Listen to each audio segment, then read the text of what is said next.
Federación Argentina de Trabajadores de Farmacia, 70 años en defensa de los derechos del trabajador del sector, comprometidos con la formación de nuevos líderes sindicales. Obra social del personal de farmacia, el mejor remedio para su salud. Turismo Social de FATFA piensa en el descanso de todos los trabajadores de farmacia, ofreciendo un gran circuito hotelero en todo el país. Instituto Superior de Formación Tecnológica de FATFA apuesta al crecimiento profesional de todos los trabajadores de farmacia en el país. FATFA, conmemorando su 70 aniversario.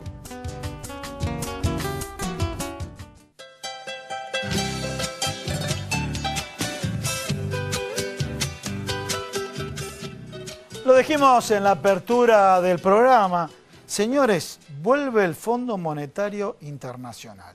Fondo Monetario Internacional, los que tenemos memoria, siempre hay muchos tips que están asociados, obviamente ajuste. Y cuando se habla de ajuste, los jubilados, que ya recibieron su castigo el año pasado, quiero recordarle a ustedes que en 4 días de operaciones que hizo a través de la venta de dólares, se rifó todo lo que fue la reforma previsional, o sea, el equivalente al sacrificio de los jubilados que se votó el año pasado, pero que se está ejecutando ahora, se rifó, quieren decirlo, se comercializó para poder sostener el dólar. Pero cuando ahora interviene el Fondo Monetario Internacional, se agregan otros temas. Y entre ellos siempre está en la típica receta del ajuste laboral.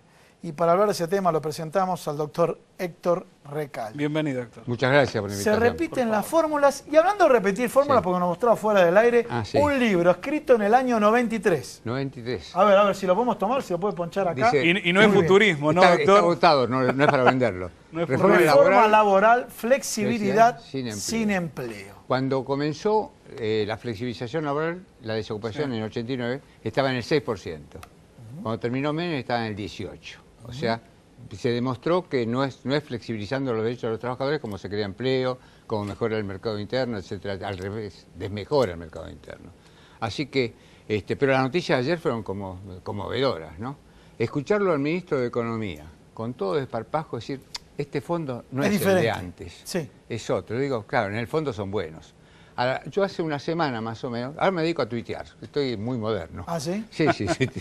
Tengo ganas de expresarme, entonces me tuiteo. Pero le deben devolver y había todo, tuiteado el ejemplo del Fondo Monetario Internacional en Grecia, que les hizo bajar las indemnizaciones por despido y otros ajustes. Y la reacción del movimiento obrero, ni imaginando que el Fondo Monetario Internacional iba a ser ahora protagonista de este nuevo ajuste que se viene. ¿Y qué crisis le hizo pasar a Grecia en ese momento? Claro, bueno, por eso. ¿Qué crisis? Pero digo, justo el último ejemplo. Tiene una larga historia el Fondo Monetario Internacional. Digamos, en los 90 también intervino, cábalo mediante. Y si tenemos que hacer los argentinos, si hacemos un poco de memoria, vamos a encontrar la salida, seguramente, que no es la que está proponiendo el gobierno. Pero además, el discurso de ayer mismo del presidente de la Nación, a su vocabulario le faltaban muchos conceptos. El endeudamiento, el déficit, la crisis, el aumento del costo de vida, de eso no habló. Habló de las promesas del futuro, sacrifiquémonos ahora que el futuro va a ser mejor. Realmente, y está en danza todavía la reforma laboral. Bien, está en danza la reforma laboral. El gobierno ha cambiado sus formas, estrategias. No sale frontalmente en los medios de comunicación. Los 30 nuevos spots publicitarios van a hablar de esperanza, de futuro y demás. Pero mientras tanto, siempre, no sé, entre gallos y medianoche, se utilizaba, es una frase muy vieja, aparece con una figura de blanqueo, la flexibilización, aparece con distintas figuras. Bueno, ¿cómo ve usted el eje fundamental de los peligros de esta reforma? Primero hablamos del fondo de cese laboral. Después también se metió por ahí, se instaló el tema del aguinaldo. Hay distintas figuras que, también la figura de un empleado independiente que trabaja en relación de dependencia. A ver cómo viene el tema. Bueno, y también la irrenunciabilidad. Si alguien puede creer que un trabajador o una trabajadora cede gratuitamente un derecho, por eso la ley actual vigente habla de la irrenunciabilidad de los derechos. La recorta en este caso. Si uno tiene un derecho mejor que el convenio colectivo, porque el delegado lo consiguió o la comisión interna, se puede renunciar, entre comillas. Pero cambiamos el principio de derecho laboral indubio pro operatio. Bueno, Eso está vigente, como está vigente el artículo 75, inciso 19 de la Constitución Nacional, que habla de la progresividad de los derechos con justicia social. Incorpora, para nosotros peronistas tiene una carga afectiva, incorpora con jerarquía constitucional el principio de justicia social. Cualquier cosa que degrade eso, que regrese, eso es inconstitucional, como todo este concepto, todo este proyecto de ley. Quiero hablar de un tema que se habla poco, porque tiene un buen título, engañador, que es el blanqueo. Bien. ¿Quién no quiere que un trabajador en negro sea blanqueado? Obviamente. Lógico. ¿Por qué? Porque el trabajador en negro gana menos del que está en blanco, no tiene obra social, no tiene un asegurado de riesgo de trabajo, no tiene siquiera un duplicado, un recibo para sacar un crédito. No tiene aportes, nada. Nada. Eso sí, es como el crecimiento invisible. Claro. Bueno, este es el trabajador invisible. Claro. Vi la foto de Maxi y me acordé de eso. Entonces, ¿qué pasa realmente con el blanqueo? El blanqueo termina con las reparaciones e indemnizaciones a que tiene derecho el trabajador negro por esas injurias que estuvo sufriendo. Entonces, ¿y dónde nacieron esas indemnizaciones? Parece contradictorio. En el gobierno de Menem algunas y en el gobierno de la Rúa otras. O sea, Macri en este aspecto es peor que Menem y peor que de la Rúa, para ser gráficos. Ahora, si usted le quita todo derecho a reparación a los trabajadores que están en negro, si usted le baja absolutamente las multas y las sanciones al empleador que negrea, va a promocionar el trabajo en negro. Porque evidentemente va a ser el empleador evasor, y tenemos 4,5 millones de trabajadores en negro. Este gobierno lo subió del 32% al 34,5% la cantidad de trabajadores en negro. Es decir, evidentemente va a ser un análisis de costo-beneficio. Y le va a salir mucho más barato explotar al trabajador teniéndolo en negro que pagar las multas pequeñitas que le aplican si lo encuentran. Con otra también una cosa muy perversa. Solo se habilita el pago de multas si el trabajador denuncia. ¿Qué va a denunciar el trabajador? Si ni siquiera hoy día tiene miedo a reclamar por temor al despido, pero sabe que tiene una doble indemnización, tiene multas a su favor. Sí, todavía. En esta ley vigente, claro, imagínense si sale después. Además, yo hice algunos juegos para saber cuánto pierde un trabajador. Le voy a dar un ejemplo, 1 o 2 ejemplos. Sí. Un trabajador con el mismo sueldo, la misma antigüedad, con la ley vigente, tendría derecho a una indemnización de 126.000 pesos, números redondos. Con la nueva, baja a 46.000, una reducción del 70%.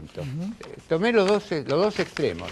En el otro extremo, el mismo trabajador, 61.000 pesos, y si sale en la ley vigente, y con la propuesta de reforma, 46.000.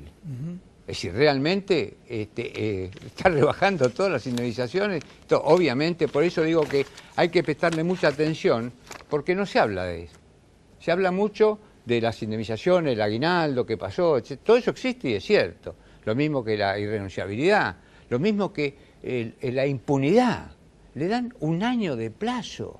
1 año de plazo para blanquear. ¿Por qué? La otra cosa, la publicidad del incumplimiento no solamente es una condena social a quien evade, sino también que le restaban posibilidades en una licitación, no se podía presentar licitaciones públicas, todo eso desaparece. Es decir, realmente está pensado para la impunidad, para bajar el costo laboral, para ajustar y realmente promocionar. Le hago una pregunta. Sí. Con la ley actual vigente todavía, Vine sin abogado, de los trabajadores, claro. A ver, yo escucho, ¿no?, al oficialismo. La pobreza ha descendido del 32% al 26%. Es mentira. Ahora yo voy caminando por la calle, doctor. No, pero a ver, vamos acá al doctor. Acá el doctor dijo, es mentira. No, claro. Pero vamos a por una eso, cosa. voy caminando por la calle, pero yo no veo eso. Sí. Yo no lo veo. Yo veo que ha aumentado. Bueno, para mí ha pero, aumentado. a ver, es una apreciación personal, ¿no? Es personal. Pues yo le voy a regalar un par de anteojos o una consulta al oculista, porque se ve. Se ve. No solamente se ve, sino que el jefe de policía de la provincia de Buenos Aires dijo que aumentó el delito, delincuentes por primera vez por... se agregó el de la Policía Federal también. Sí, más tibio. Sí. Más tibio porque después lo que le pasó al jefe de policía de la provincia... Pero ¿por qué no hacemos otra lectura del observatorio? Pero un dato. Sí. Bajó el consumo de leche. Sí. Tenemos a nuestros pibes y pibas subalimentados. Sí, ¿no basta eso? ¿La verdad? El hecho de que Jorge Todesca, bueno, un referente de Jorge Todesca, haya visitado a Salvia, al director del Observatorio de la Pobreza de la Universidad Católica Argentina, le dijo, ahora como el INDEC fíjense esto, ¿no? Al gobierno que pertenecía el doctor Héctor Recalde, ha sido, el observatorio ha dado sus indicadores. Sí. Fueron acá las autoridades del INDEC actual a decirle que no hace falta que mida más la pobreza, que la va a medir el INDEC. Porque de acuerdo al observatorio, aumentó del 29, en que le dejamos nosotros, al 32%. Y aumentó la pobreza infantil. 8 millones de pibes, esto lo informa Salvia, 8 millones de pibes y pibas Yo veo en más la pobres. pobreza. Yo veo más pobres hoy en día. La verdad, no más preguntas, señor juez.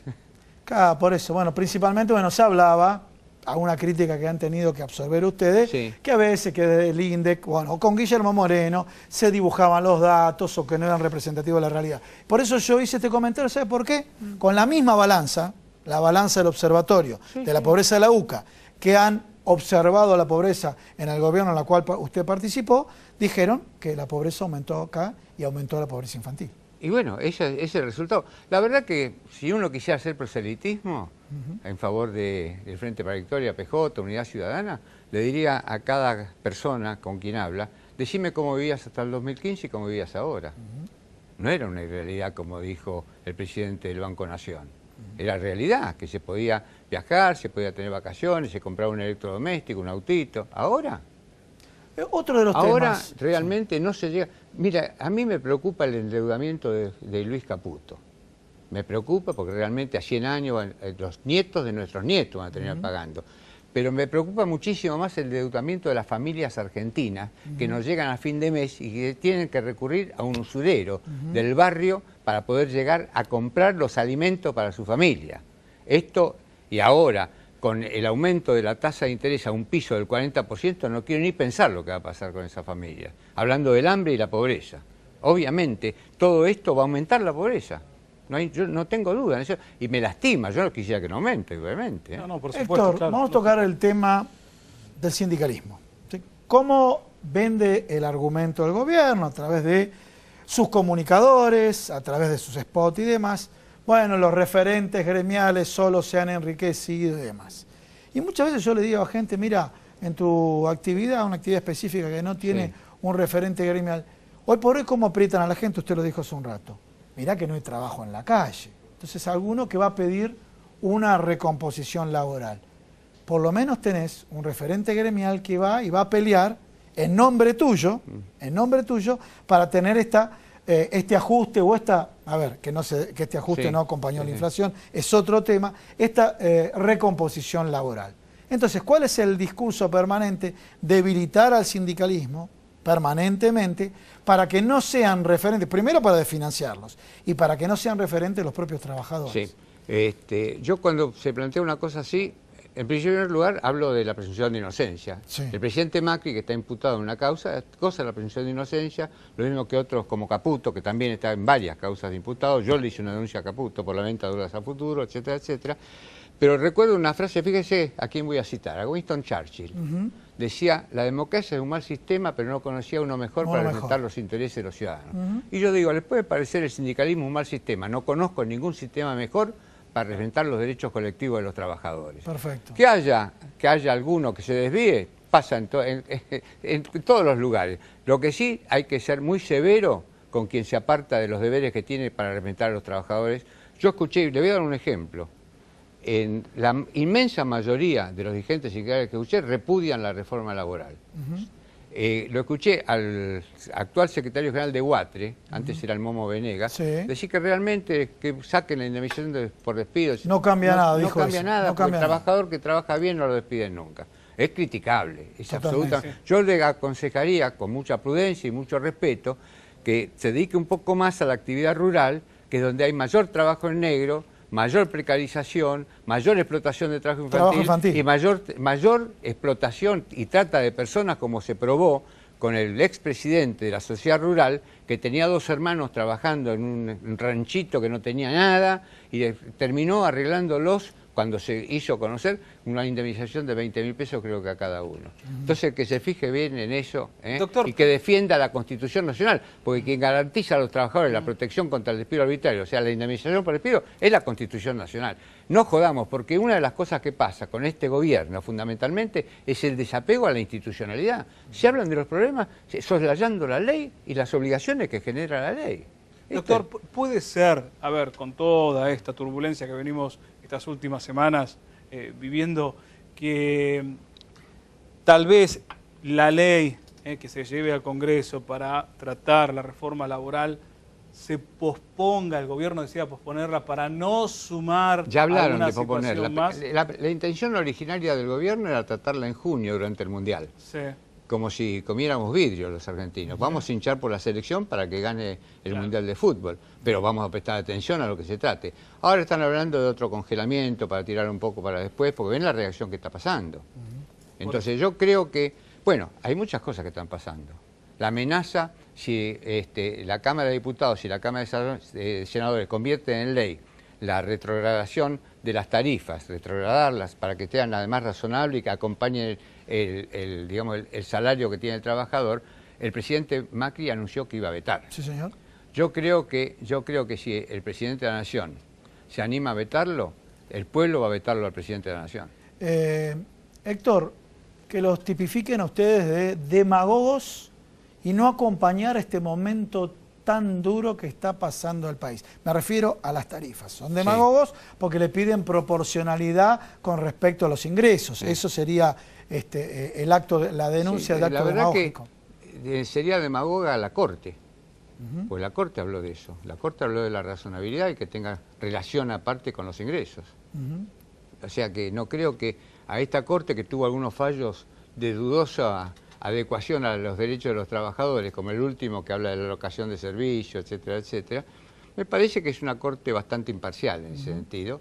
A uno le pueden gustar o no los fallos. A mí este último no me gustó, pero tiene criterios normalmente, por lo menos razonables. Y en este sentido de las tarifas es absolutamente razonable la razonabilidad que pide. Para cerrar, sí, que se hayan manifestado en contra de este tarifazo en este momento y demás. No es como algunos medios lo instalaron, yo trato de... con objetividad. ¿No es oportunismo político por parte de ustedes? La verdad, no sé si es oportunismo político estar a favor de la necesidad del pueblo, porque estas tarifas son impagables. Son impagables. Es objetivo. Lo han demostrado en muchos programas de televisión con las facturas en la mano. Sí, lo pagan antes, jubilados, trabajadores, una panadería la panadería que cerró. Pesos de luz. Sí, jubilados que ganan la mínima les llegó factura de 6.000 pesos. Por supuesto, es decir, si eso llama demagogia, quieren descalificar. Es decir, esto en Estados Unidos y Norteamérica había una mecánica de discusión que se llama la defensa canalla. No tiene nada que ver con Rosario Central, adelanto. Que es descalificar al interlocutor para no discutir el pensamiento o la idea que expresa. Y esto es lo que están haciendo. Bueno, doctor, muchísimas gracias. Bueno, vamos a un pequeño corte. No te vayas, quédate acá en Proyecto Federal.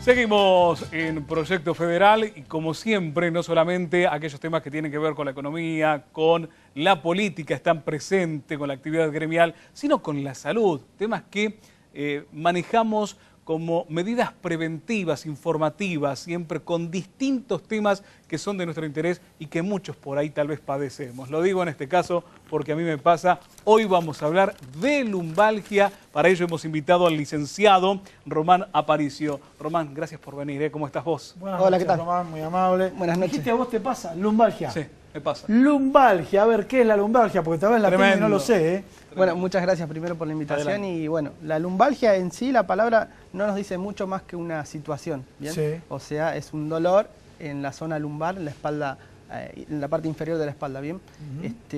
La parte inferior de la espalda. Exacto. Sería bien bajo. Bien bajo, exactamente. Acá, bien, vamos a marcar acá, perfecto. Para empezar es eso. Bien. Para empezar, la palabra nos indica eso nada más, solamente la zona. Bien. Es una patología que afecta a una gran mayoría de la población. Un 80% de la población va a sufrir, va a padecer esta patología en algún momento de su vida. Bien. ¿Y por qué la padece? Bien, es una zona que recibe no solamente el peso, a ver, en la columna vertebral, en la zona cervical recibe el peso de la cabeza, ¿bien? En la zona dorsal va a recibir el peso de la cabeza y un poquito más de actividad de los miembros superiores. Sí. Pero la zona lumbar es una zona que está en un punto crítico, ¿bien? Que no solamente va a recibir todo el peso de la parte superior del cuerpo, sino también fuerzas exactamente ascendentes desde los pies, bien, de la actividad física, del deporte, bueno, del día en general, ¿bien? Entonces es una zona que también tiene el estar parado mucho. El estar exactamente como ustedes, ¿bien? Claro. Es una zona que va a repercutir mucho, ¿bien? Entonces también otra de las cuestiones que puede afectar la lumbalgia va a ser el tema de la edad. Bien, nosotros en la consulta tenemos un promedio más o menos de personas que vienen entre 30 y 50 años, más o menos. Bien, pasados los 50 años ya los discos empiezan a sufrir una degeneración que es fisiológica. Entonces es muy poco probable que vengan con dolores, pasados los 50. Bien, pero durante la actividad más temprana... ¿No vienen con dolores porque ya los tuvieron antes? ¿O No. Simplemente porque los discos entran en una degeneración que es fisiológica. Entonces, ¿pero esa degeneración no genera dolor? No. Bien. La degeneración del disco en sí no. Después pueden venir de tipo de artrosis, dolores por postura, dolores por malos esfuerzos, etcétera. Bien, dolores que pueden venir también desde lo visceral. ¿Bien? Que a veces hasta confundís la lumbalgia con dolores musculares. Pues es muy fácil de confundirlos, te digo. O sea, ahí deberíamos hacer como un paréntesis, porque puntualmente, volvemos a esto, la lumbalgia es difícil de diagnosticar, porque tiene la etiopatogenia, tiene varios factores a tener en cuenta. El dolor lumbar en sí es eso, es el dolor. Puede ser muscular, como vos decís, no deja de ser una lumbalgia, ¿bien? Claro. Pero la razón es la que va a cambiar, ¿bien? Puede ser o por una hernia, o por un traumatismo, por un golpe, o por posturas sostenidas de mucho tiempo. ¿Un pinzamiento? Bueno, ahí venimos, un pinzamiento, sí, exactamente, una raíz nerviosa, sí, exactamente. Ahora, bueno, entonces vamos a la sintomatología. Primer punto, para que la gente por lo menos sea una pequeña aproximación, tienen que ir al profesional, pero la sintomatología, para que sepan, y puede ser que tenga lumbalgia. ¿Qué sería? Bien. Dijiste dolores acá, ¿qué más? Dolor en la zona lumbar, en la espalda, exactamente, bien. Después se puede acompañar de algún dolor que se irradia hacia los miembros inferiores. O sea, se extiende hacia las piernas. Exactamente, ahí podemos hablar de alguna radiculopatía, ¿bien? Que puede estar ocasionada o bien por una hernia o por un pinzamiento, ¿sí? Dolores a nivel que son difusos de forma sorda, o sea que no se sabe si es o no es, que aparece, que desaparece, al movimiento, ¿sí? Al querer levantarme, al estar sentado mucho tiempo, cuando me quiero incorporar, aparece un dolor. Bien. Son diferentes síntomas que aparecen. Por ejemplo, a ver, sé que tengo lumbalgia, sé que me pasa todo esto que vos estás marcando, Germán. A ver, ¿cómo viene el tratamiento? ¿Cuál es el tratamiento para una persona que no es mayor de 50 y ya no percibe estos dolores, ¿no? ¿Cómo se maneja? ¿Desde la fisioterapia, desde la kinesiología puntualmente, a través de la medicación? Bien. Bueno, puntualmente desde la osteopatía te voy a hablar, ¿sí? Que es como desde donde nosotros trabajamos. El primer punto a tener en cuenta va a ser la evaluación, más que el tratamiento. El tratamiento va a ser la última parte, porque lo que nos interesa a nosotros es saber de dónde viene ese dolor, cuál es la causa de ese dolor. ¿Bien? Que no puntualmente va a ser en la zona lumbar. ¿Bien? Puede ser, como te decía antes, puede ser que venga de algo desde lo visceral, que venga desde un traumatismo previo, una caída de cola, entonces que involucre otras partes del cuerpo, como puede ser el sacro, como puede ser la articulación sacroiliaca, la cadera. ¿Bien? Entonces, desde la osteopatía lo que vamos a hacer es una exhaustiva evaluación, comenzando por una entrevista, ¿sí? Del diálogo, de que la persona nos cuente cuándo comenzó, cómo comenzó, de qué manera es el dolor, si aparece a la mañana, si desaparece durante el día. Puede ocurrir eso. Exactamente, sí. Y eso son pequeños, es como un rompecabezas, ¿bien? Y son algunas piezas que van a ir encajando que al final nos va a dar una indicación, una guía hacia dónde trabajar. Exactamente, ¿bien? Claro. Después vamos a ver cuál es la mejor técnica para el tratamiento, ¿sí? Desde la osteopatía usamos la terapia manual, vamos a usar las manos, ¿bien? Para trabajar lo que sea tejido blando, músculo, tendones, ligamentos, ¿sí? Las vísceras y también a nivel estructural, ¿sí? Las vértebras, etc. O sea, es curable. Sí, tiene solución, pero también la lumbalgia tiene algo que quizás más de uno lo padece, que tiende a cronificarse, ¿sí? Bien. Tiende a cronificarse. Es una patología que afecta a las personas no solamente en cuanto al dolor y a la movilidad, sino también en lo social y en lo emocional, ¿bien? Porque muchas veces esta patología nos deja de cama. No nos permite ir al trabajo, es una de las principales causas de la baja laboral. Sí, que terminás realmente doblado. Exactamente. Eso es lo que te pasa. Y otra de las cuestiones es que hay mucha información dando vuelta que puede asustar a la persona que lo padece, ¿sí? Como el tema de la cirugía. Bien, ¿sí? la cirugía, sí. Te iba a preguntar de ese tema. Bien. La cirugía es el último recurso. Para nosotros es el último recurso. Bien.